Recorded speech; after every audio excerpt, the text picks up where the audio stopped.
Hello students, फिर से आपका इस वीडियो में GS college of commerce Wardha के ई लर्निंग प्लेटफॉर्म के वीडियोज में स्वागत है। दोस्तों, हमने पिछले वीडियो में जो आपको गिवन एग्जाम्पल है उस एग्जाम्पल के दो स्टेटमेंट कैलकुलेट कर लिए थे, जैसे कि रेवेन्यू स्टेटमेंट और फाइनेंशियल स्टेटमेंट। अब रेवेन्यू स्टेटमेंट और फाइनेंशियल स्टेटमेंट को कैलकुलेट करने के बाद या प्रिपेयर करने के बाद, उसको प्रिपेयर करने का हमारा हेतु क्या था कि जो हमारे पास हिडन एडजस्टमेंट है या जो आइटम्स हिडन है, हमें पता नहीं है उसके अमाउंट, वो भी हमारे पास हो, ताकि जब हम एक्चुअल रेशोज का कैलकुलेशन करें तो उन रेशोज के कैलकुलेशन के वक्त हमें उन आइटम्स के अमाउंट की जरूरत पड़ेगी। तो उस वक्त हमें वर्किंग नोट बना के या समय पे जब प्यास लगी तब कुआं खोदना, ऐसी बात ना करते हुए हमारे पास ऑलरेडी वो सब चीजें अवेलेबल हो, इसके लिए हमने वो स्टेटमेंट वहां बनाकर रखे थे। तो अब उन दो स्टेटमेंट का आधार आपको भी लेना है। मैं आशा करती हूँ कि वो आपने अपने कॉपी में लिख रखे हैं। तो अब सबसे पहला हमारे उसी एग्जाम्पल का पहला जो रेशो का कैलकुलेशन है, यहाँ मैं हेडिंग डालती हूँ कैलकुलेशन ऑफ रेशोज। तो कैलकुलेशन ऑफ रेशोज में पहला रेशो हमें कौन सा दिया हुआ है कैलकुलेट करने के लिए? Current ratio. तो सबसे पहले यहाँ नंबर 1 डाल के मैं लिख लेती हूँ करंट रेशो। अब करंट रेशो डालने के बाद इसका हमें फॉर्मूला लिखना पड़ेगा। तो करंट रेशो बैलेंस शीट के आधार पे कैलकुलेशन करने वाले रेशोज में सबसे सरल है और जिसका फॉर्मूला है current asset divided by current liabilities. तो अब ये जो दो कैलकुलेशन या ये जो दो आइटम हमें चाहिए, ये हमारे फाइनेंशियल स्टेटमेंट में हमने ऑलरेडी कैलकुलेट किए। अब देखिए, जो गिवन एग्जांपल था वहां हमें करंट असेट करके एक अलग सा ब्लॉक दिया हुआ था क्या? नहीं, करंट लायबिलिटीज का दिया हुआ था, क्योंकि वहां आइटम ही नहीं है। Direct current liabilities equal to 1,30,000 ऐसी कुछ अमाउंट दी हुई है। बट करंट असेट में बहुत सारे वहां 2-3 आपको आइटम दिए हुए थे। तो अब हमारे फाइनेंशियल स्टेटमेंट का फायदा यहाँ पे होगा। करंट असेट का हमने एक होल अमाउंट फाइंड आउट करके रखा है। कितनी है अमाउंट? 2,50,000। तो अब डायरेक्टली अब हमारे पास चूंकि फिर ऑलरेडी स्टेटमेंट बना हुआ है, तो वहां से वैल्यू उठाएंगे और फॉर्मूला में पुट करेंगे। तो करंट असेट 2,50,000 और करंट लायबिलिटी दी हुई है 1,30,000। तो हमारा करंट रेशो आया 1.92:1। इसको यहाँ पे हम करंट रेशो इक्वल टू 1.92:1 करके बॉक्स बना लेंगे। मीन्स क्लियरली यहाँ पे शो होगा कि हमने जो कैलकुलेशन करके अमाउंट निकाली है वो 1.92:1 है। देखा, सबसे पहला जो फॉर्मूला था वो सरल था। अब इसके बाद जो सेकंड कैलकुलेशन हमें करना है या सेकंड रेशो फाइंड आउट करना है, वो है ऑपरेटिंग रेशो। अब ऑपरेटिंग रेशो को, और हमने ऑलरेडी फाइनेंशियल और रेवेन्यू स्टेटमेंट बनाए हैं, दोनों स्टेटमेंट बनाए हुए। मीन्स हमें रेशोज का कैलकुलेशन अब यहाँ पे केवल बैलेंस शीट से संबंधित रेशोज होंगे ऐसा भी नहीं होगा, या केवल प्रॉफिट एंड लॉस अकाउंट से संबंधित रेशो होंगे ऐसा भी नहीं होगा। हो सकता है केवल बैलेंस शीट से बिलोंग करने वाला कोई रेशो पूछे, या प्रॉफिट एंड लॉस अकाउंट का पूछे, या कंपोजिट और इंटर स्टेटमेंट रेशो भी पूछा जा सकता है। इसीलिए जहां पीएल अकाउंट और बैलेंस शीट दोनों दी हुई है, वहां बिल्कुल भी ऐसा हम गृहित पकड़ के या अजम्पशन लेके नहीं चल सकते कि हमें कोई एक ही टाइप के रेशोज पूछे जाएंगे। यहाँ मिक्स रेशोज का आपको कैलकुलेशन करना पड़ेगा। तो ऑपरेटिंग रेशो, ऑपरेटिंग रेशो के लिए यहाँ हम बैलेंस शीट के जो रीअरेंज फॉर्म था मीन्स फाइनेंशियल स्टेटमेंट पे गए, बट अब ऑपरेटिंग रेशो के लिए हमें प्रॉफिट एंड लॉस अकाउंट के रीअरेंज स्टेटमेंट पे जाना पड़ेगा। तो सबसे पहले फॉर्मूला लिख लेते हैं। क्या है फॉर्मूला ऑपरेटिंग रेशो का? COGS plus operating expenses divided by net sales multiplied by 100। अब COGS और ऑपरेटिंग एक्सपेंसेस हमने ऑलरेडी रीअरेंज स्टेटमेंट में कैलकुलेशन करके रखा हुआ है, बस वहां से वैल्यू लेनी है। तो COGS कितना निकाला था हमने, कैलकुलेट किया था 5,10,000। उसके बाद ऑपरेटिंग एक्सपेंसेस 1,95,000 और ये सब आपको आपके रीअरेंज स्टेटमेंट में दिखाई पड़ेगा, ऑलरेडी हमने कैलकुलेट करके रखा है। 5,10,000 प्लस 1,95,000 और नेट सेल्स की अमाउंट है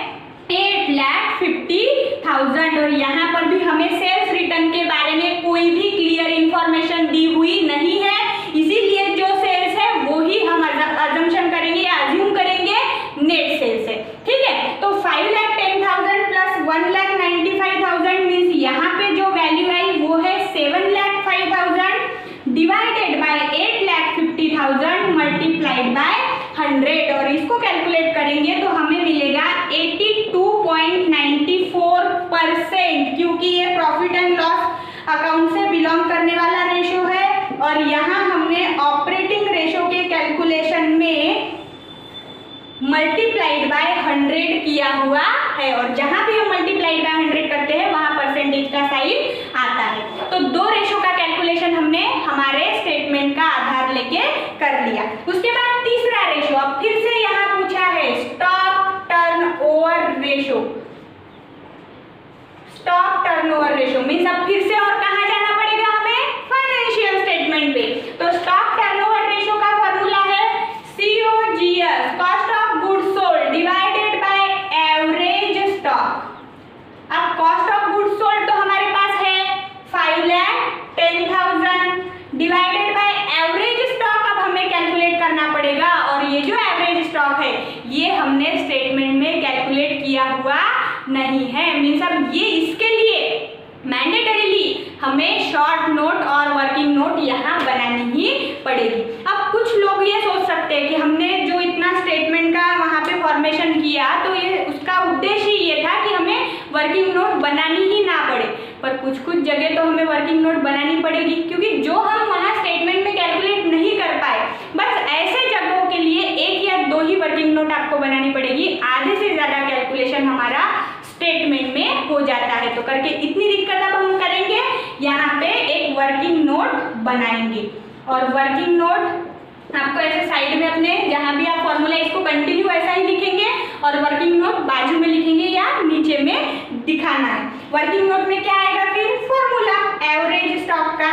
क्या फॉर्मूला है एवरेज स्टॉक का, opening stock plus closing stock divided by 2। अब ओपनिंग स्टॉक हमारे पीएल अकाउंट की इसमें मिलेगा, कितना दिया हुआ है 99,500। अब अगर नहीं भी हम एक्चुअल एग्जांपल में गए तो हमारा जो रीअरेंज पीएल अकाउंट है, या जिसको हमने रेवेन्यू स्टेटमेंट और इनकम स्टेटमेंट नाम दिया है, वहां भी आपको ये अमाउंट मिल जाएगी। मीन्स उसका भी हमें यूज हो रहा है। तो ओपनिंग स्टॉक की अमाउंट है 99,500 और क्लोजिंग स्टॉक की अमाउंट है 1,49,000 डिवाइडेड बाय 2। तो इसको एडिशन करने के बाद अमाउंट आएगा 2,58,500 डिवाइडेड बाय 2। और इसका जब हम पूरा मतलब यहाँ पे डिवाइडेशन की प्रक्रिया कर लेंगे तो हमें अमाउंट मिलेगा 1,24,250 रुपीज। और ये किसकी अमाउंट है, एवरेज स्टॉक की। तो एवरेज स्टॉक यहाँ पे कैलकुलेट कर लिया 1,24,250। अब केवल कैलकुलेशन करके चलेगा क्या, नहीं, ये तो मतलब एक एक्स्ट्रा कैलकुलेशन हमने किया, इसका मेन कैलकुलेशन अभी भी बाकी है। COGS divided by average stock, तो 5,10,000 डिवाइडेड बाय 1,24,250, और इसका जो अब यहाँ पे वैल्यू आया है 4.10 टाइम्स। ये क्या है, स्टॉक टर्नओवर रेशो। और जिन लोगों ने अगर पहले कोई वीडियो नहीं देखे हैं तो यहाँ हम टाइम्स क्यों लिख रहे हैं, या इस मतलब जहाँ हमने करंट रेशो में 1.92:1 क्यों लिखा, या पीएल अकाउंट से संबंधित रेशो में परसेंटेज क्यों लिखा है, इसके लिए आपको थ्योरी का सबसे पहला वीडियो देखना पड़ेगा, जिसमें मैंने क्या हिसाब से या किन हिसाब से हमने रेशोज को बाइफरकेट किया है और उन बाइफरकेशन में किन साइंस का यूज किया जाता है, ये क्लियर बताया हुआ है। अगर कोई स्टूडेंट ऐसा होगा कि जिसको ये प्रक्रिया समझ नहीं आ रही कि क्यों मैं यहाँ पे 1:1 लिखती हूँ, क्यों परसेंटेज लिखती हूँ या टाइम्स लिखती हूँ, तो उसने सबसे पहले थ्योरी का वीडियो फिर से देखना है। तो यहाँ 3 कैलकुलेशन हमने कर लिए स्टॉक टर्नओवर रेशो तक का। तो 3 रेशोज को कैलकुलेट करने के बाद अब और हमें कैलकुलेशन के लिए या उन्होंने फॉर्मूलाज पूछे हुए हैं रेशो के, तो वो भी हम सेटिस्फाइड कर ही देते हैं। जहाँ 3 कर लिए वहाँ चौथे पे क्या पूछा है,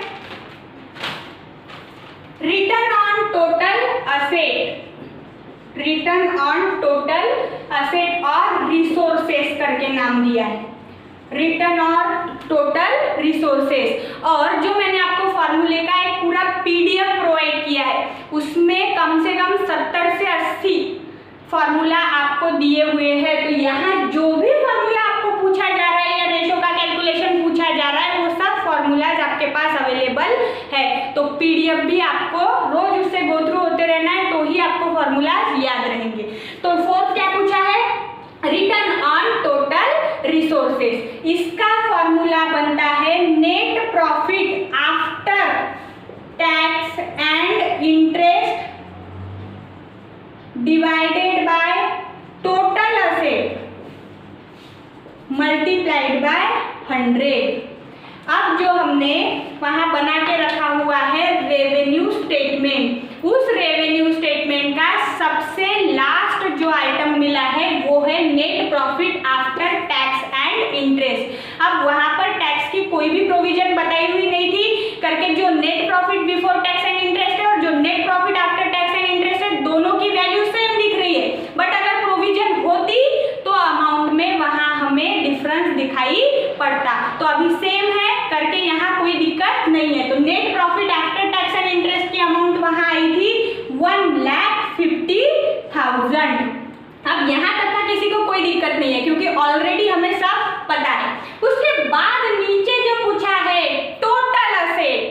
अब टोटल असेट यहाँ क्या डिनोट कर रहा है, यहाँ केवल फिक्स असेट आएंगे क्या या केवल करंट असेट आएगा क्या, नहीं, दोनों का एडिशन यहाँ होगा। मींस टोटल असेट के अगर हम यहाँ पे अमाउंट लिखने की कोशिश करेंगे तो यहाँ हमें जो दो ब्लॉक हमने बनाए हैं, एक करंट असेट का हमारे फाइनेंशियल स्टेटमेंट में और एक फिक्स असेट का, तो दोनों का उल्लेख यहाँ पर करना है, दोनों की अमाउंट यहाँ दिखानी है। तो हम एक ब्रैकेट बना लेते हैं, 2,50,000 हमने करंट असेट लिख ली थी और इसमें ऐड करेंगे 2,30,000 जो फिक्स असेट थी मल्टीप्लाइड बाय 100। अब यहाँ पे फॉर्मूला पूरे तरीके से सेटिस्फाइड हुआ, वो भी एक्यूरेटली सेटिस्फाइड हुआ क्योंकि अगर यहाँ पर ये दोनों अमाउंट ना लिखे तो फॉर्मूला का जो भी सेटिस्फैक्शन करने के लिए अमाउंट चाहिए था वो हम नहीं लिख पाए, ऐसा होगा। इसीलिए टोटल असेट का यहाँ पे जो भी हमें आधार ये करना है, मतलब मीनिंग निकालना है जिसको हम कहेंगे, तो वो मीनिंग है current asset plus fix asset. तो 1,50,000 डिवाइडेड बाय 4,80,000 मल्टीप्लाइड बाय 100 और इसका हमें वैल्यू मिलेगा 31% return on total resources. Return on total resources की अमाउंट हमने कैलकुलेट की 31%। उसके बाद फिफ्थ नंबर में क्या पूछा है, रिटर्न ऑन फिक्स असेट। अब रिटर्न ऑन फिक्स असेट, फिर से यहाँ पर रिटर्न ऑन फिक्स असेट के लिए फॉर्मूला है कॉस्ट ऑफ सेल्स, मींस अपना COGS, cost of goods sold जो था उसी का दूसरा नाम है cost of sales divided by fix asset multiplied by 100। अब रिटर्न ऑन पूछा है, रिटर्न कितने प्रतिशत में उन्हें मुआवजा उनके इस पे मिल रहा है, तो रिटर्न प्रतिशत में आएगा मींस मल्टीप्लाइड बाय 100 आएगा और मल्टीप्लाइड बाय 100 आया मींस आने वाला आंसर परसेंटेज के फॉर्म में हमें मिलेगा। रिटर्न ऑन फिक्स असेट का फॉर्मूला लिख लिया, cost of sales divided by fix asset multiplied by 100। Cost of sales 5,10,000 divided by fix asset 2,30,000 multiplied by 100। इसकी अमाउंट हमें मिली 22%। यहाँ पर लिख देंगे रिटर्न ऑन फिक्स असेट 22%। अब जो पांचवा कैलकुलेशन हमें करने बोला था या पांचवें नंबर पे रेशो कैलकुलेट करने बोला था वो भी हमने कैलकुलेट कर दिया, रिटर्न ऑन फिक्स असेट। अब रिटर्न ऑन फिक्स असेट या रिटर्न ऑन टोटल असेट, यहाँ पर आपको क्या समझ आ रहा है कि ये जो टाइप है ये कौन से टाइप के रेशो है, इंटर स्टेटमेंट रेशो है या कंपोजिट रेशो है। मतलब यहाँ पे केवल प्रॉफिट एंड लॉस अकाउंट के आइटम्स नहीं है, ये पीएल अकाउंट से बिलोंग करने वाला है तो ये बैलेंस शीट से बिलोंग करने वाला है। ये हमने पीएल अकाउंट के हिसाब से निकाला तो ये बैलेंस शीट के हिसाब से निकाला, मींस ये जो यहाँ पर कैलकुलेशन हुआ ये कंपोजिट रेशो का कैलकुलेशन हो रहा है या इंटर स्टेटमेंट हमने किया। उसके बाद 6 नंबर पे आपको पूछा है operating net profit ratio. Operating net profit ratio, operating net profit का formula operating net profit divided by sales multiplied by 100। अब ऑपरेटिंग नेट प्रॉफिट जो है वो हमने हमारे रेवेन्यू स्टेटमेंट में कैलकुलेट किया है। कितना आया था? 1,45,000 डिवाइडेड बाय सेल्स की अमाउंट 8,50,000 मल्टीप्लाइड बाय 100। इसका आंसर आएगा 17.06% ऑपरेटिंग नेट प्रॉफिट रेशो। इसको भी फिर से एक बॉक्स में डाल के आंसर क्लियरली विजिबल हो या शो हो, इसके लिए हमने वहां पे बॉक्स का एक बनाया है, चिन्ह रखा है कि हम सभी जो आंसर आएंगे उसको एक बॉक्स देते चलेंगे। उसके बाद 7वें नंबर पे हमें कैलकुलेट करने बोला है return on proprietors fund, return on proprietors fund और शेयर होल्डर्स फंड। तो रिटर्न ऑन प्रोप्राइटर्स फंड का formula net profit after tax and interest.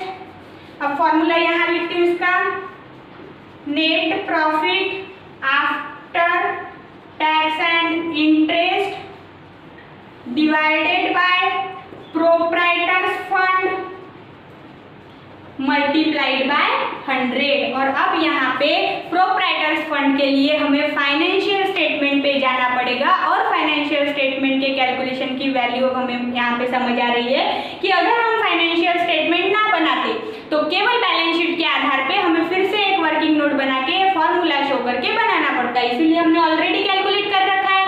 तो net profit after tax and interest 1,50,000 divided by proprietors fund. अब वहां पे भी कोई भी मतलब प्रोप्राइटर्स फंड और कैपिटल एम्प्लॉयड की अमाउंट अलग अलग हमें दिख नहीं रही, क्योंकि प्रोप्राइटर्स फंड के बाद कोई भी आइटम गिवन नहीं था।